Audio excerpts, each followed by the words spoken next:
हमारे व्यस्त जीवन में ईश्वर की आवाज, रोटी तोड़ने से पूर्व ईसा की प्रार्थना, रोटी तोड़ तोड़ कर लोगों को देना, अंतिम भोज, यूखरिस्तीय बलिदान और ईसा का क्रूस बलिदान का प्रतीक है, जिसमें वे स्वयं को रोटी बनाकर हमारी मुक्ति के लिए अपने आप को अर्पित किए।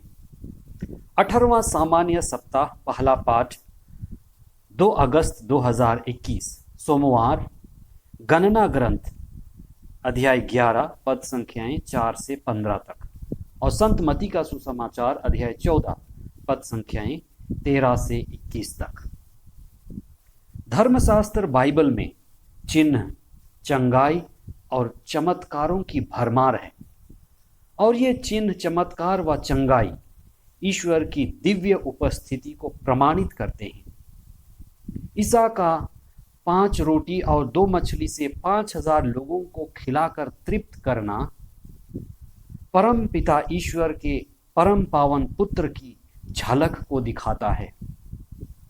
जैसे पिता ईश्वर ने मरुभूमि में लोगों के लिए मन्ना की व्यवस्था की थी, यह एक प्रतीक है कि जो पिता ईश्वर करता है, पुत्र भी वह कर सकता है और ऐसा करने में सक्षम है।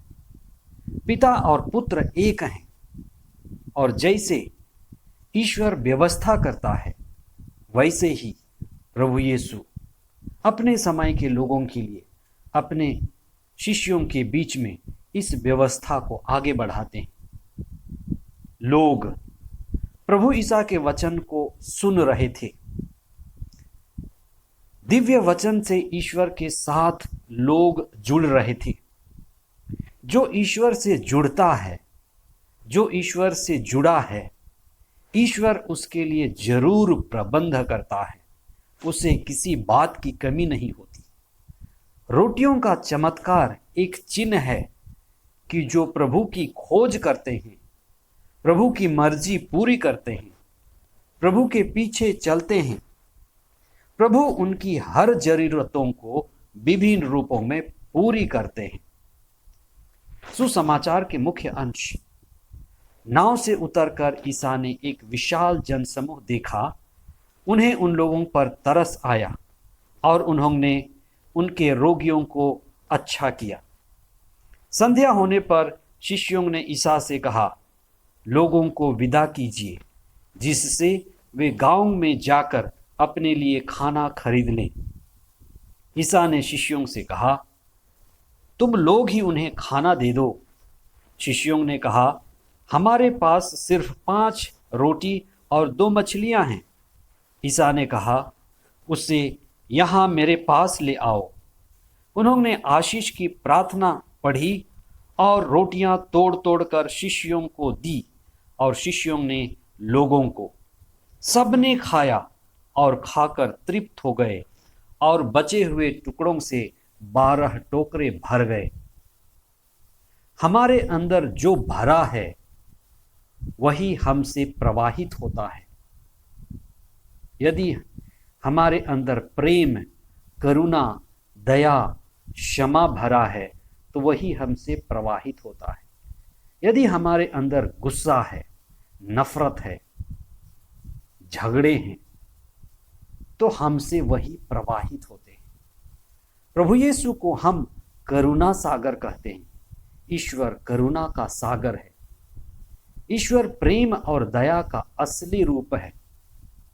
करुणा जो दूसरों के लिए प्रवाहित होता है। जब हम निस्वार्थ होकर दूसरों की भलाई के लिए, दूसरों को ऊपर उठाने के लिए जो कुछ भी करते हैं, यह आंतरिक श्रद्धा और करुणा से ही संभव है। यह उसी तरह से है जैसे माँ की ममता।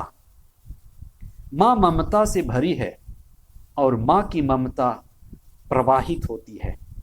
माँ के लिए उस ममता को रोक पाना मुश्किल है।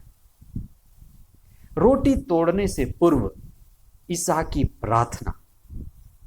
रोटी तोड़ तोड़ कर उसे शिष्यों को देना। और शिष्यों का लोगों को बांटना, अंतिम भोज यूखरिस्तीय बलिदान और ईसा का क्रूस बलिदान का प्रतीक है, जिसमें ईसा स्वयं को ही रोटी बनाकर हमारी मुक्ति के लिए अर्पित करते हैं। ईश्वर कई रूपों में हमारे हृदय में आते हैं।